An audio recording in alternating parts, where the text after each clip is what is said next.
Okay,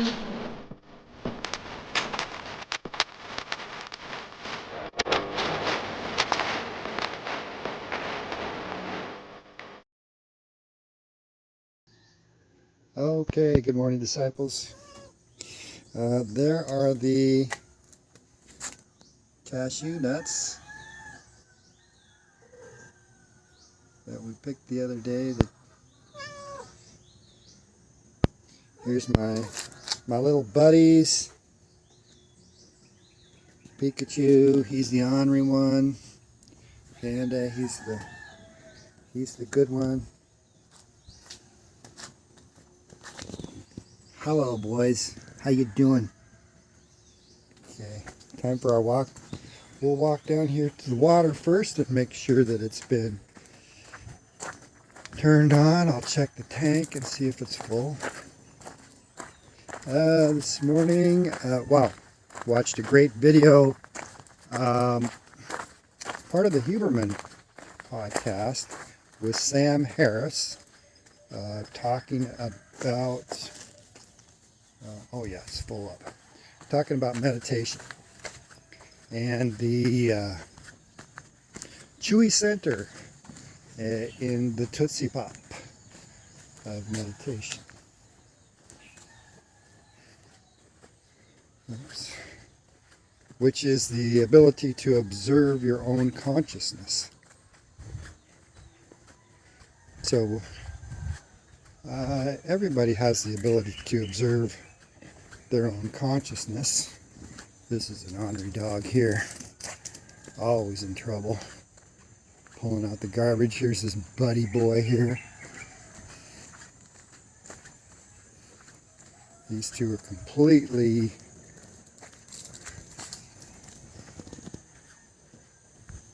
unschooled,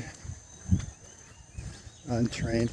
That's the nice thing about being able to observe your own consciousness, is you can watch your thoughts arise and fall, come and go, and realize that it's just a process that occurs.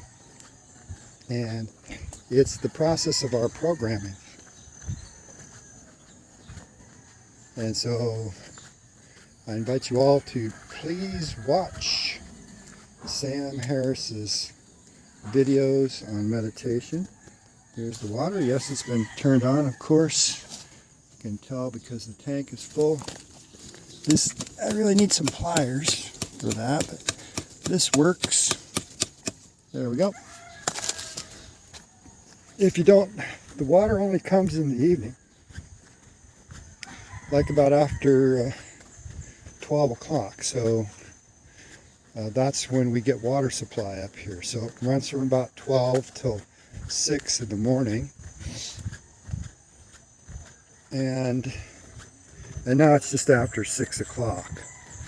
So if we don't turn off that water, then air runs through the line and our water bill goes way up, but we get no additional water. So that's how that works. So we got to turn it on every night about 12 midnight, and it's about, well, it's a couple hundred yards from our place here. So, and there's the street is not lit up, so it's because we live here out in the jungle, you see. This is our home. I love it. But you do have to deal with the dogs and the chickens. Chickens are not a problem for me. They do kind of mess with your garden, but that's just the way it is. And I love chickens. Dogs, not so much, because people do not train their dogs here. They either leave them on a leash and use them as a guard dog, which is a pathetic life for an animal, or they let them run around untrained, unmanaged. They crap on the streets, they tear up your garbage, they're barking all night.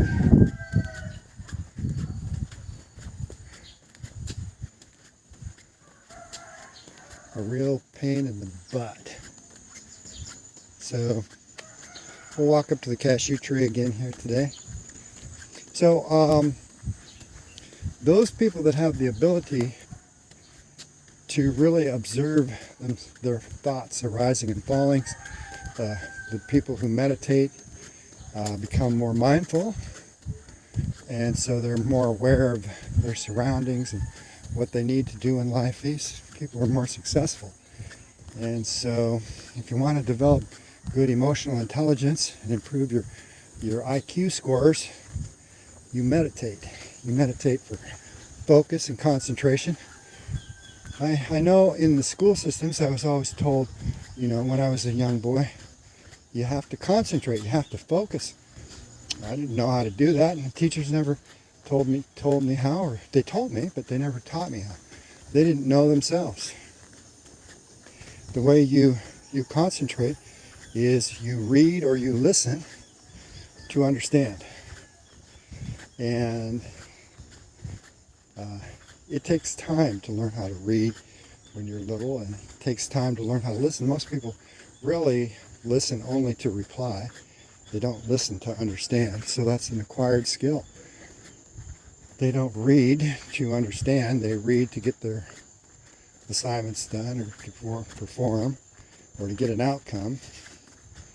When you start reading to understand, when you start listening to understand, your life changes.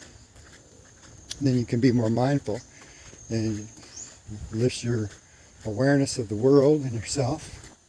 You're better able to self-reflect, and then you can pick up studies like psychology and philosophy and better understand how your mind works, why we do what we do, how to get better outcomes, and how to enjoy processes. It's a balance. And for me, I focus on the process. I plan and develop my goals, and then I see which processes work to help me achieve those, and then I get really good at doing the processes. This here is a process. I'm walking to the cashew tree, and that's my morning walk. It's a couple kilometers back and forth. Gets me started, gets the old pump primed up. You want to prime your pump up every morning. And I found it's best to do things in the morning because your energy levels are higher, especially if you have a ketogenic diet or a carnivore diet like I do, because your energy levels stay pretty good throughout the day, but in the morning, that's when you really want to pump those muscles up. Because if you pump the muscles up, you build muscle, you build body strength, and you burn fat. So it's easy to maintain your weight. If you don't have muscle, it's going to be hard to burn fat and maintain your weight. And you don't want to get too fat. There's a whole host of problems that come with a high carbohydrate diet. The main point being is if you have a high carbohydrate diet, you're going to have brain fog. And if you have brain fog, you cannot self-reflect. It's almost impossible. And one of the secrets to well-being is being able to constantly self-reflect. And there's a lot of psychologists out there who can really help with this skill. Jill Bolte Taylor is one of them, Sam Harris. Of course, I would advise all people to get the religious nonsense out of their life. If you choose to believe in a God, you can believe in your God without any religious involvement. Religion is simply a set of rules. And of course, all religions are based on unfalsifiable supernatural beliefs. And so there is no empirical evidence for religion. There's reason for philosophy and psychology, and there's science and data for philosophy and psychology, and there's, of course, science for scientific thinking. And there's a lot of empirical evidence for it. So we have in philosophy and psychology and science, empirical evidence, data. We've got the ability to reason. With religion, you have nothing. You have faith. And faith It's not a reliable pathway to the truth. So whenever you base a large chunk of your life on faith, you're going to have a difficult time self-reflecting, because you're always going to have a mindset that keeps you in a brain fog. So, back to the ability to meditate and how important it is. And once again, meditation is different than prayer. Prayer is praying to an unfalsifiable supernatural being, and meditation is about concentration, mindfulness, peace of mind, and again that chewy center of being able to observe your thoughts arising and falling, your feelings, your emotions, and then of course being aware of that, you can then begin to regulate and manage your emotions, thoughts, and feelings. And if you don't learn how to do that, you're going to identify with your thinking and your desires and your outcomes, and then the ego will run your life. And people who allow their egos to run their life have trouble self-reflecting and introspection. And if you cannot self-reflect or introspect, you're going to run around like a bull in a china closet. You're not going to take into account the feelings, emotions, and you're not going to consider other people. You're going to have low empathy and low compassion because you're focused on your own desires and outcomes. Which, I may add, are desires are very rarely fulfilled, and when they are, you're mostly completely unsatisfied with them. I mean, maybe you desire a great big house, or a car, or a motorbike. I had this friend, Mark. He was always desiring. And it's funny because every once in a while he would fulfill a desire, and within a few hours he was completely unsatisfied, if not within a few days or a week. I know he had this desire for this motorbike, and he got this bike, and then he found out, oh wow, I don't have the time to ride the bike like I thought. Riding the bike isn't as fun as I thought because you got to deal with all the BS traffic. This motorbike requires upkeep, and I got to buy all the accoutrements that go with it, the helmet and the shoes to stay safe, and it's dangerous, it's expensive to run it, and he had payments every month that far outweighed just taking a jeepney or a tricycle or a cab or a bus, whatever, to get to his destination. So yeah, your desires, once fulfilled, are often very unsatisfying. It's kind of like when you're eating a good meal. If you're eating meals all the time and they're pleasurable, but they're rich in carbohydrates, you're never satisfied. Once you start eating those hyper palatable foods, it's like you can't stop. You want more and more and more. And then what happens is the weight starts piling on, you get the brain fog, and life is just not going like you anticipated. So yeah, you desire those carbohydrates, those hyper palatable foods, those sugars, those processed foods, those fast foods, that easy, quick, and convenient fix. It's an addiction. And then you satisfy it, and you're not satisfied. You're not even really sated. And then 2 hours later, you're hungry again. And that's how that works. But if you're mindful about your eating, you can delay gratification. You can eliminate all the hyperpalatable foods, the processed foods, the fast foods, and you can start living a much better life, but it takes a little bit of self-reflection and training. People who can't self-reflect and introspect have a difficult time changing their mind. And if you can't change your mind, you can't change your mind. I run into this with people all the time. one of the things I train myself to do is these little YouTube videos. They're actually not that hard to do.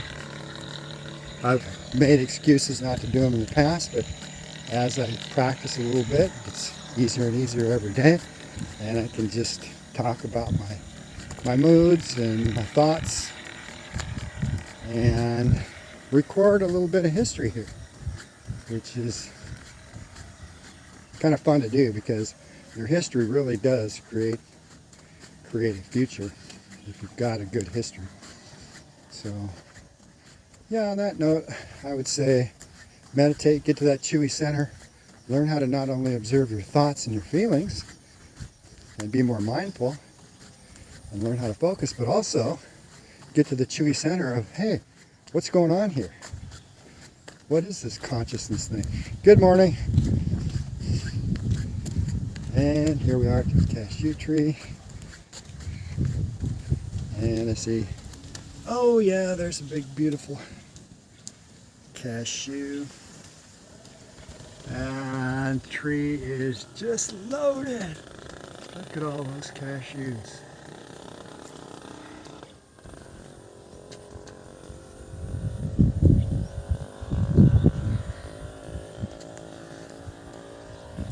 Yep, they're just falling down and getting squished up.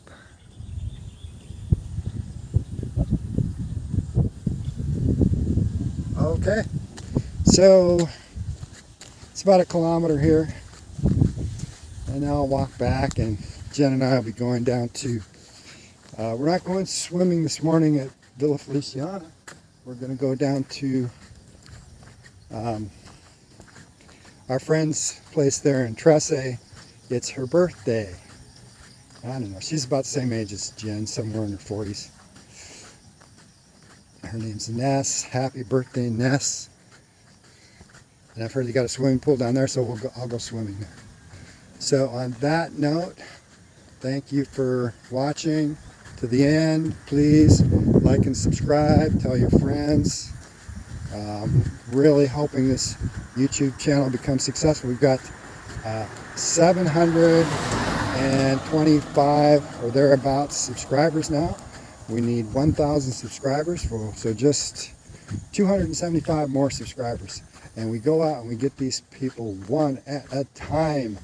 It's like pulling teeth, asking people to subscribe. They go, oh, I'm too busy. I don't have the time. Piss off. You're bothering me. It's a funny world. So you might have to hit up 3,000, 4,000, 5,000 people just to get 1,000. Who knows? You get a lot of rejection, but hey, that's okay. It's just part of learning. So again, namaste. Have a nice day.